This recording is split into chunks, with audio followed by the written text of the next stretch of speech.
It's if I might say a quick word of introduction, it's an incredible privilege to be here with you, introducing you. You guys are about to spend a weekend learning about the ideas that freed humankind from rural agrarian poverty and created the Industrial Revolution and modern democratic society. There aren't very many people who've experienced those same ideas transforming them in the course of their own lifetime in almost as radical a way. And I think while we, perhaps not so much here, but at the ALS conference where you might meet some of those people, they'll talk a lot about being freedom fighters and use the language of conflict and violence, but almost none of us will ever experience the fight for freedom as a genuine threat to our physical safety as well as our liberty in the way that you have. And I think it's extraordinary to be able to have you here and inspiring a weekend worth of thinking about these issues and how profoundly they continue to matter. So I'm just going to kick off with a couple of questions, and I think when we open it up, there'll be no doubt many more. I wanted to ask, I know that the stories that have captured our imagination in Australia through your books have been very much the story of your journey from Somalia to Holland. But I wanted to ask you about how it must have felt to be free at last in so many ways and suddenly unfree at last, to be in a free country, finally in Holland, but speaking your mind and finding yourself not able to do that, even in the privileged position of being a member of Parliament. And I think from our perspective, what lessons are there in what happened to you for a supposedly free country to think about how could we let something like that happen? Well, it's a wonderful question, and it's a complicated question. But before I go on to answer it, I want to say what a privilege it is to see you again. And I also want to thank Greg and Jenny for their friendship and their love, and for making me really feel quite at home in Australia. So much so that every time I come here, I consider Australian citizenship. What does it feel, and how do I deal with the dilemma of coming to a free country and experiencing, and actually a free societies, experiencing that freedom? Because when I first came to Holland in 1992, and before I went into politics, which was in 2002, I had that window of 10 years when I was just delirious and had to pinch myself constantly, thinking, is this for real? You can vote. People who are in government, when they're voted out, they just leave. You vote a party out, and the loser stands on stage and has a concession speech that was prepared. And he just goes. There are no, the military doesn't take over. People don't get killed. People don't get imprisoned for criticizing the government. And so much more. I mean, I am a true Hayekian, but I went to the University of Leiden, paid for by the government of the Netherlands. And I'm a complete stranger, and I just kept wondering, why are they paying for my education? And this is one of the best universities in the world. So I marveled and marveled and marveled at this place. And then things started, when I went into politics, I think things started to change. It started with, as it is in many liberal societies, with an assumption, no, maybe a desire to do good. The Netherlands, as you know, like Britain, was a colonizing power. And as the history of the Holocaust, the history of colonialism, the history of all these things that people felt guilty about, when the immigrants came, they thought, we're going to do it right this time. And the approach to doing it right was, we think that the cultures of these people may be strange, but we will accept it. we'll accept it as equal. I mean, in the books, its cultures are equal, but in practice, it's not equality. It's really more indifference. Let them do what they want. But as the number of immigrants grew, and as more immigrants started to demand to practice their culture and their religions in the way they saw fit, these liberal societies were confronted with practices, particularly towards women and children and homosexuals, practices that were in their history books. Let me just put it that way. And I would sit in these meetings with members of parliament from various parties, and one of them would say it's unacceptable, another would say, well, it is unacceptable, you should give it time. Another one would say, it's just how things are. Another one would say, well, please don't ruffle their feathers because we need them to vote for us for the local elections. And this continued. This was carried to an extreme where I honestly have to say that people in government, members of parliament, in the cabinet, but also unions, labor leaders, business people, just had absolutely no idea how to go about it. People like Geert Wilders, who put options on the table like, if you don't like this place, then leave. And we would give them what he called oprotpremie, which is, excuse my language, but the piss-off premie, which is you give people money to go back to their country. This was frowned upon, this was thought of as racist and wrong, and it's still the case. What I see is that it's not only Holland, it's Germany, it's France, it's the UK. To a certain degree, it's even the US. Liberal societies are struggling with, on the one hand, trying to accommodate diversity, trying to do their very best to make immigrant communities feel welcome. And on the other hand, they're confronted with these practices and just a lot of talk, but also a lot of passivity. My fear is that certain parts of Europe might start to look like the former Yugoslavia. Because as the populations build up of immigrant communities, and particularly Muslims, the local populations are getting ever more disgruntled, and often it's justified.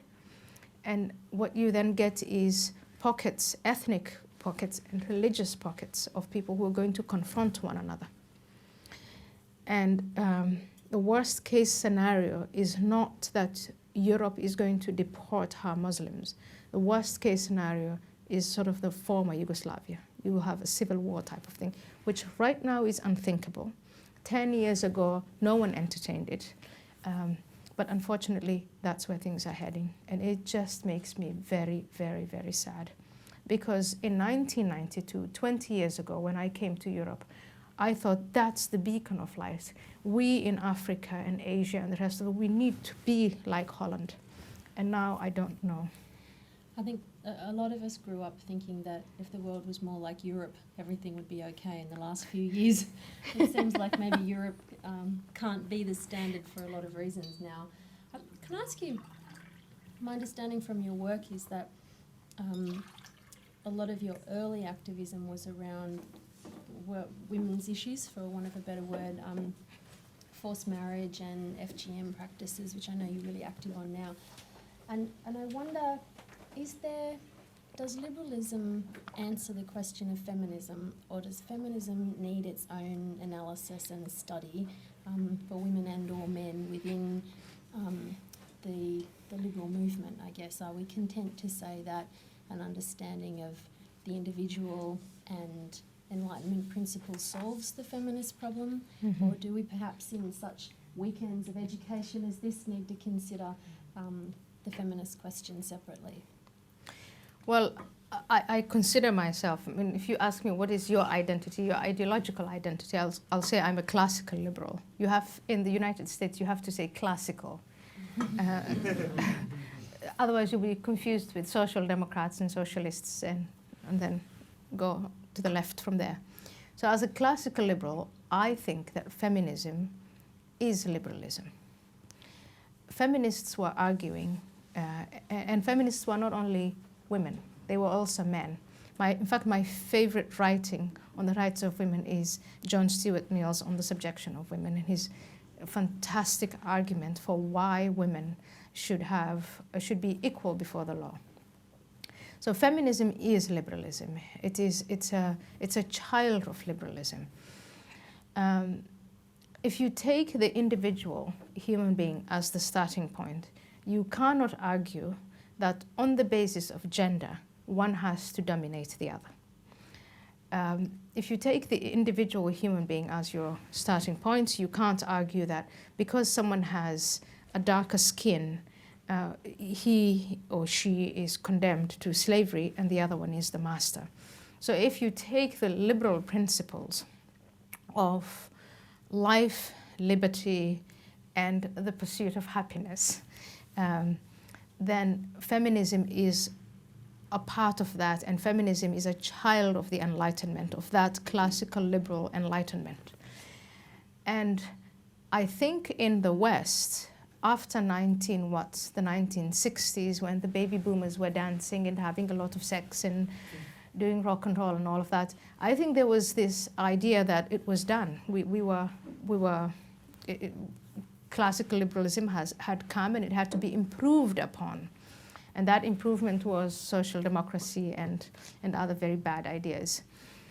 But now what we see is a hunger on the one hand in the non-Western world for those basic principles of liberty as an individual, as a human being, as a woman.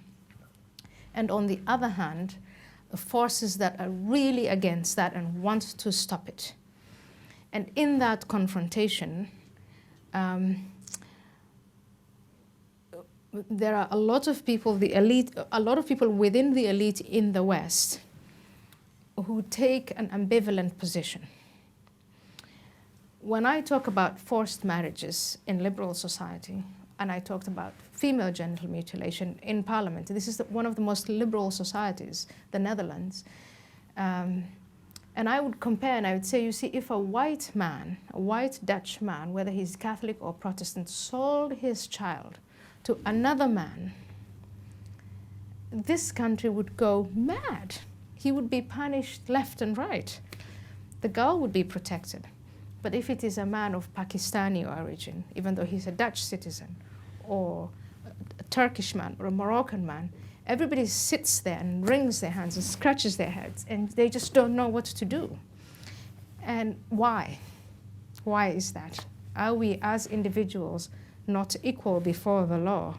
Why do we make exemptions and excuses for that particular man? Because this takes you then, if you reason through, if I as an immigrant, I am not held to the same moral standards that everyone else, not everyone else, let me just be politically incorrect, that white people are held to, isn't that then a form of racism? Isn't it a form of, someone called it low expectations. Mm. That is regarding the father. But what about the child? Isn't that child to be protected by the law, like the white child is to be protected by the law? And I think that immigration and globalization is confronting white liberal Western societies that thought that they had reached the peak of civilization with these new questions. And here's the unfortunate truth. If you look at the planet and you look at the number of people who live on the planet, white Western people are the minority. There are over a billion Chinese, there are over a billion Indians, there are 1.5 billion Muslims, and so on and so forth. There are only 800 million Westerners. And I'm counting Israel and New Zealand and Canada. That's all in Australia. Or if you add all of those. All the friends we can. All the friends you can gather, yeah. So that kind of leads me to another question. So we can't, in the way that our government used to suggest many years ago, outbreed the hordes from various other places. If liberalism and freedom for women and gays and all kinds of people, if we are going to to win this battle for the hearts and minds of the planet, in a sense, we have to evangelize. We have to make converts of the unfree on the planet. And I was wondering, while I was thinking about that, during the period when you were having to move from place to place and not able to participate properly in your work, what were the books that you read during those years by yourself and thinking and learning and becoming the person that you are now? What are the books that, for you, made that a compelling proposition? Well, Greg mentioned some of them, and the books that really fed my mind in, I would say, the period between 2003. I had read them before in university, between 1995 and 2000, but the period that I really appreciated the works of Hayek's Constitution of Liberty and the Road to Serfdom, and Popper's The Open Society and Its Enemies, and John Stuart Mill and Bertrand Russell. I really appreciated those books in the days that I went into politics, where everything was about collectivism combined with moral relativism.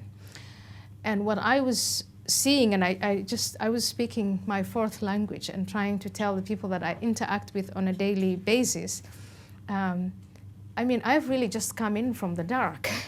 You guys have been in the light for so long, and you're taking all of these things for granted, but they could go away. And I didn't make sense to people, and I would give them Hayek, and they would think that that's a position. They called him conservative. And by the way, a lot of people think of Hayek as a misogynist. I don't know why. But those are the books that fed me. And these are the books that I was talking to some of the students this evening about what in the Arab Spring. So in Egypt, places like Egypt, the population is confronted with a mass movement based on the Muslim Brotherhood, and the Muslim Brotherhood want a theocracy.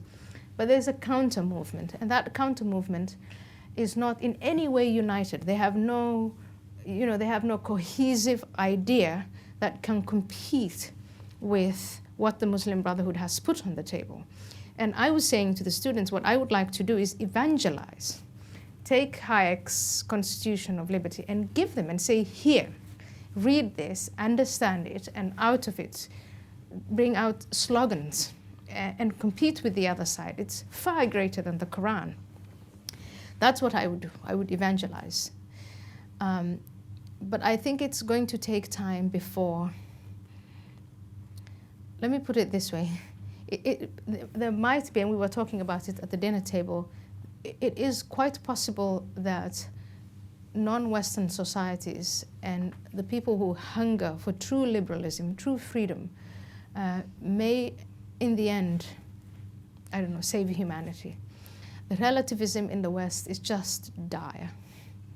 And I guess if, at the moment it feels like if Western liberal democracy is going to save the world, it sort of has to save itself first. Yeah. At the moment. We have such a crisis of confidence in our own values right now. And I guess if you were a 20-year-old, very, very bright, finest minds of your generation, where do you think we need to be aiming our intellectual effort? And I think particularly for people here, do you think is it the law? Is it politics? Is it thinking and researching? Where are the front lines of this evangelizing that needs to be done? I think it's all of that. Economics is, of course, number one, because if you look at a country like Egypt, the Muslim Brotherhood is going to fail miserably because they'll not be able to deliver on economic promises. So economics is key. Politics is also key. But as a philosophy, before you go out and evangelize about anything, if you're confronted with, I just came from China, and China is changing rapidly, as you know. But what you see is that the Chinese elite, because they're the only ones you really talk to, are really confident and make such a big deal of their history and their tradition and their Confucians and their identity, blah, blah, blah, blah, blah. The Arab Muslims do the same. The Russians do the same. Until you come, the more you come toward the West, the more it's like, the Dutch will say, oh, Holland is nothing. The Australians will do the same, and the Americans will do the same. And yeah, what's wrong with evangelizing about political freedom and market capitalism? Why has market capitalism become a dirty word? But I think Why? I think the aim of this weekend will be by the end of this weekend, everyone will say, why has market capitalism become a dirty word? Yeah. And I think that's where things go wrong. I always compare the West in general to sort of a wealthy family business in the third generation. The first generation built it, and they know what it is. I remember the history of the Philips family, the light bulb family. And the first time the light bulb, and that generation knew and understood exactly what it was to work hard and what they were aiming for and what their labor meant. The second generation is born into it and is very much aware of the history. The people who started the business are still alive, and they communicate with them. And then the third generation comes along, and they just spend it.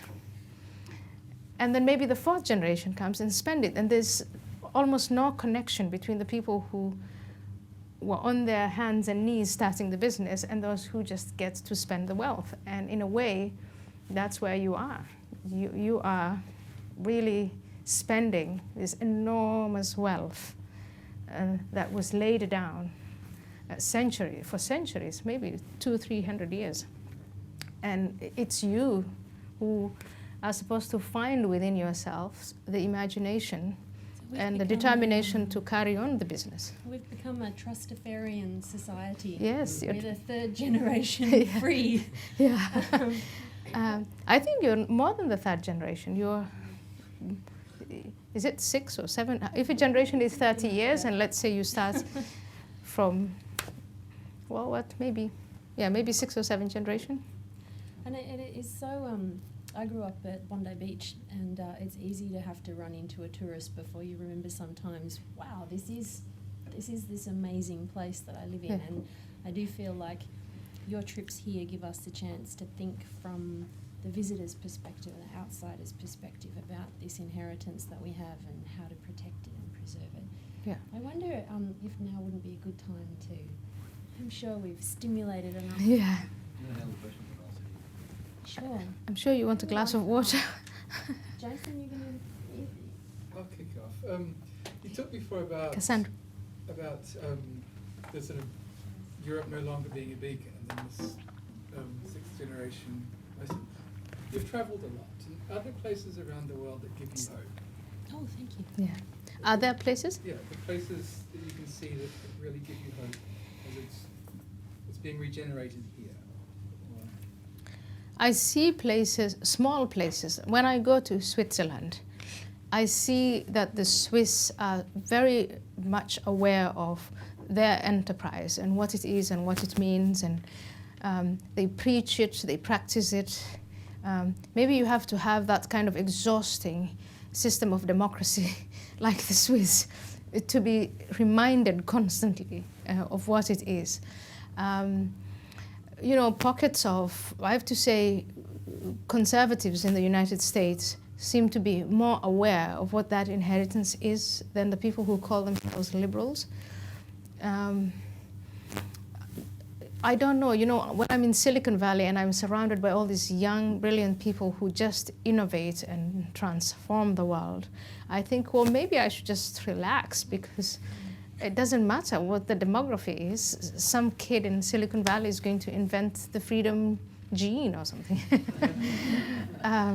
So there's a lot about the West that is still fantastic, that's still growing. Debates about universal health care. I still find them, because, healthcare, I come from Africa. I didn't know what the word insurance, I was told you're going to be insurance, what is that? When I first came to Holland. So such debates I still find stimulating. I still find, how much should the government do versus how much should the market do, etc. These are ideas and relationships and thoughts and philosophies that will not go away as long as there is humanity. and the West is leading in that. But what the West, the only thing that really saddens me is this incredible relativism, where else all the other societies are now really with a great deal of vigor pushing on what they think of as their traditions. And so, I mean, the West is not even competing. Microphone here too. Oh, wow. Hello? That's just for filming. Oh, okay, cool. In your discussion, you talked about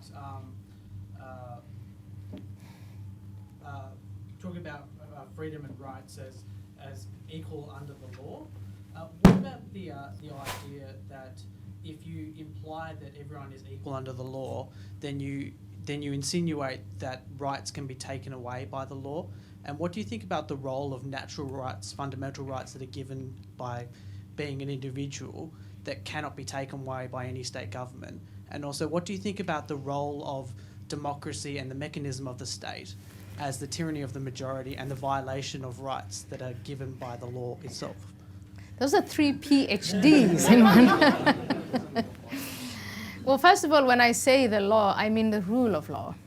And when I talk about the rule of law, it's based on the idea that all individuals are free.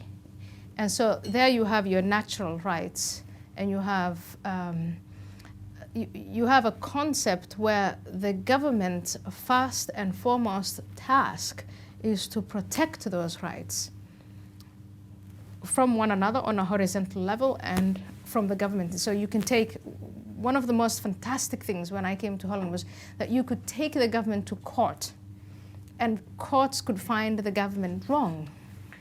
That idea doesn't exist anywhere outside of the West. So if that's your definition of the rule of law, then that system of government does not favor one individual above the other. Not on the basis of gender, not on the basis of sexual orientation or race or whatever. All human beings before that law are equal. And that's a very simple concept. What the government has to do is protect that constantly. That is why when people of religion come and say, but my religion first and not your religion, and we talk about a secular state, secular doesn't mean a condemnation of religion. It just simply means all religions before that state are equal, and they should all, you're not going to favor one religion over the other. Now, of course, in reality, things are not like that, because many of these states and communities grew out of a certain religion, and so they do end up favoring certain religions, even if it is implicit. Now, in terms of democracy, which is, I think, a word right now that is abused and misused, and you can see it again in the Middle East, where the term democracy and the definition of democracy has been narrowed down, reduced to just holding elections. And if that is your understanding of democracy, then that's why groups like the Muslim Brotherhood not only come to power, but end up writing constitutions where no one else will ever be elected. And so democracy is not that. Democracy starts with that rule of law, the protection of individuals and minorities, and the assurance that a government is in place for a limited period of time, agreed upon within that constitution, and then you have elections, and the people have a true chance to elect another government. So are you just saying that the fundamental role of democracy should be that a government upholds the natural rights of the individual? That's a cornerstone of democracy. Is that how you're defining democracy? We're going to take a dim view of double dipping, only I was because just trying to make sure I understood. very delicious dish we're sharing this evening. Yeah, well, I think that you have to start with the assumption of the rule of law. If you talk about democracy minus the rule of law, then you just have mob law. You have mob justice. It's not democracy. It starts with that basis that individual human beings are free and equal before the law, and that the state protects that individual freedom. And then you carry it on from there. For me, democracy is a room full of many features. And what we're seeing now, since 2003, establishing democracy in Afghanistan and Iraq and so on, is that people just simply emphasize the electoral process, the election. What happened to checks and balances? what happened to freedom of conscience and freedom of speech and freedom of religion in the democracies established in Iraq and imposed, in fact, in a way, and in Afghanistan. Careful thought has not been given to that. So it's a complex.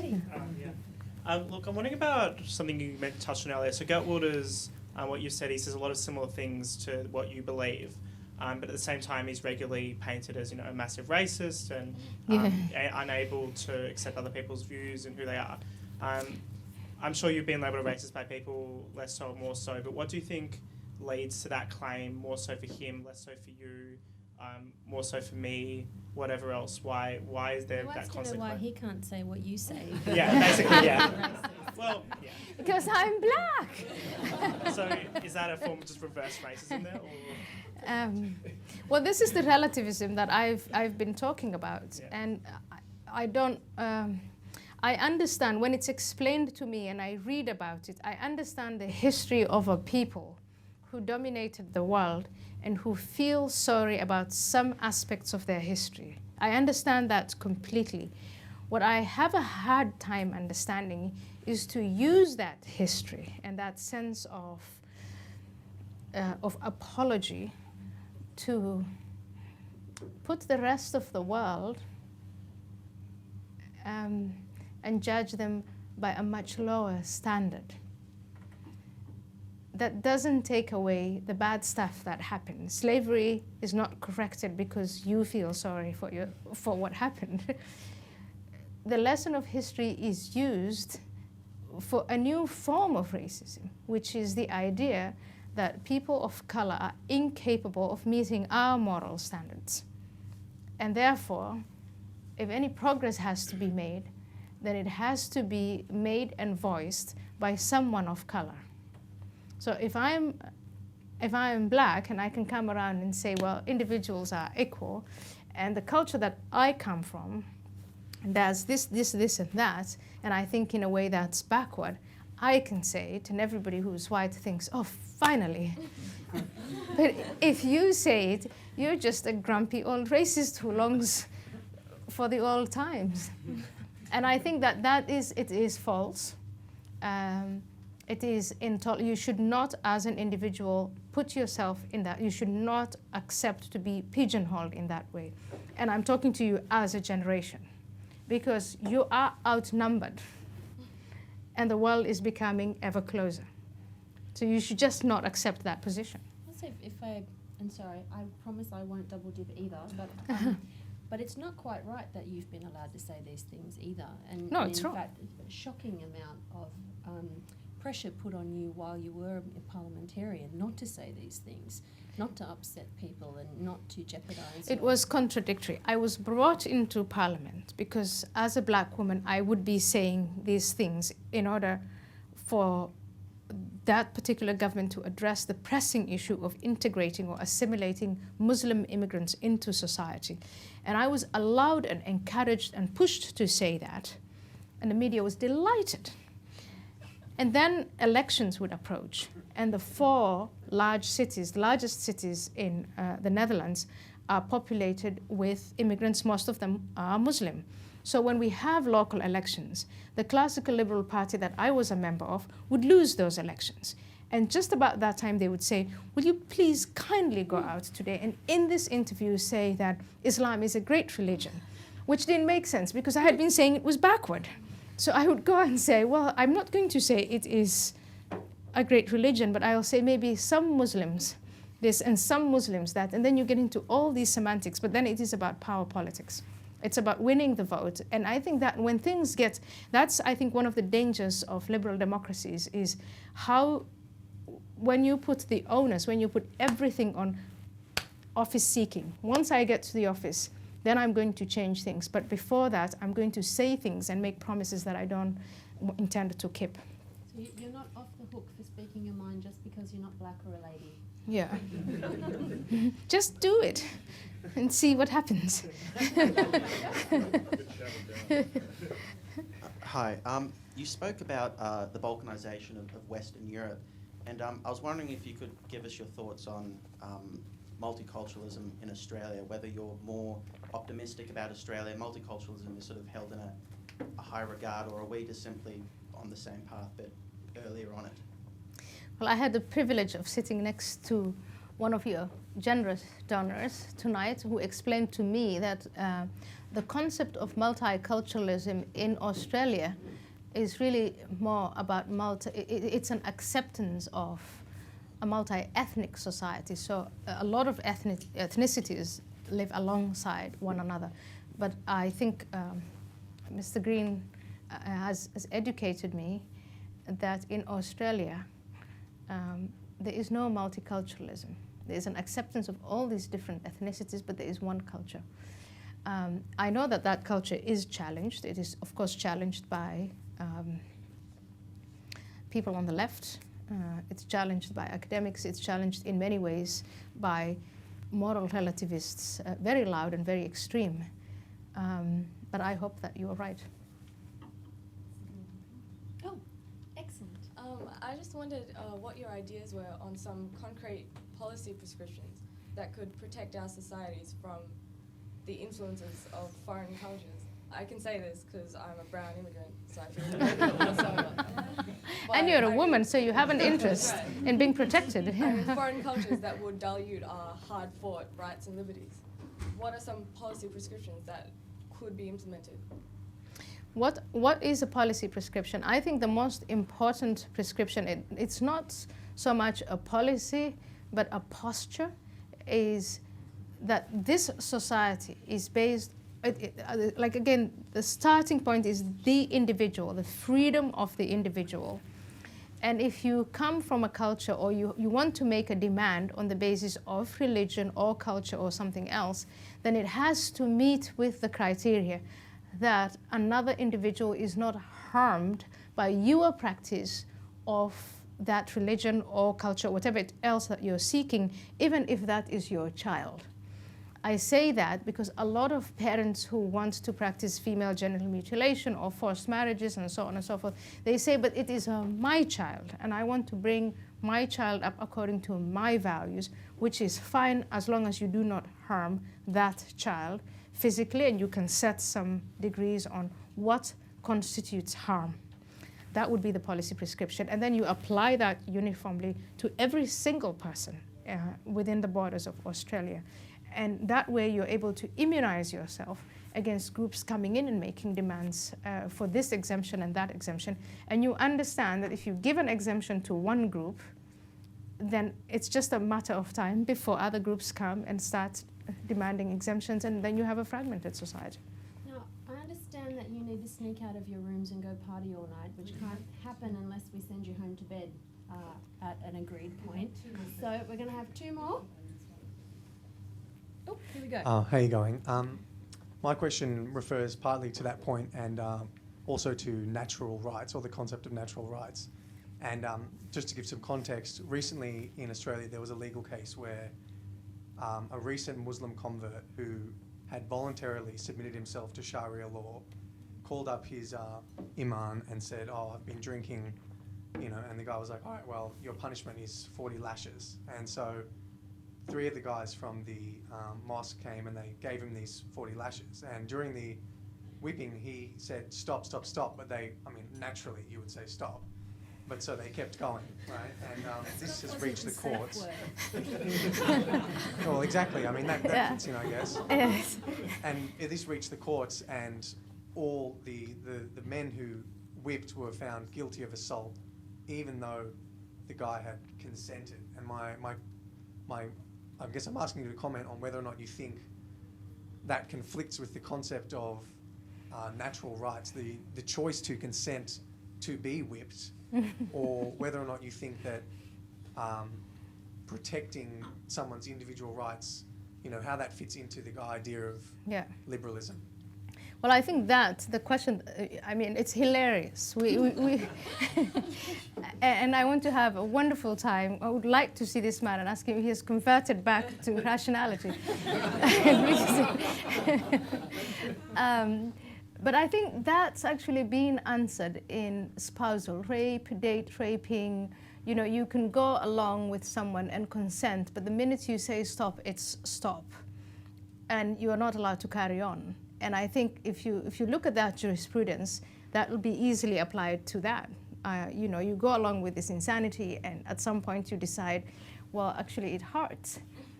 And you say stop, and they don't stop. And I think we're going to see more and more of these cases. And it's a clear confrontation. This is what's so fantastic about this case is it is a confrontation within a liberal democracy between the religious system of Sharia law and a liberal, and liberal law. And in this context, the law of the land is the liberal law. Now, reverse it. Say you are in Egypt or in a place where Sharia law applies, and say you go along with something and then you come back from it. You wouldn't have the courts on your side. And that's why liberalism is absolutely different. That's why the rule of law is unique, why I think it's superior to all other systems of law that humanity has ever experimented with, and why I hope that after all the experimenting, humanity will end up with the rule of law. Yes. Hi, and I'm interested to ask you, to what extent do you think democracy is going to be able to be accommodated in majority Islamic societies, I suppose, given the absence of a sort of secular notion, particularly in Sharia, and in sort of current Islamic theocracies around the world? I think I'm optimistic for the Muslim world. It's a young population. They have just really stood up in great numbers against autocratic rule. They started to question that type of authority. And I think questioning that authority is going to lead to the next question and the next question. So if you say, why do I have to answer to this one man for 40 years, Gaddafi, Mubarak, you name it, I think wives and husbands are going to have conversations about, you've got to obey me, why should I obey you? And then the teacher in the school, who also demands complete blind obedience, is also going to be questioned by his students, why? And this will carry on, hopefully, to why should Muhammad, the Prophet, be the moral supreme guide? Why can't we follow other people, or why can't I make my own mind up about such things? And then ultimately probably to the Quran and God. This is a process. But the best source of change is experience, as this young convert has just gone through. The people of Iran in 1979 were not forced to accept Sharia. Ayatollah Khomeini and his ilk offered it as an alternative to the Shah. And a lot of people were animated by it, and they voted for it. And for the past 30 years, they've really experienced it. And a lot of people are coming out on the other side and saying, I don't want to live under this system.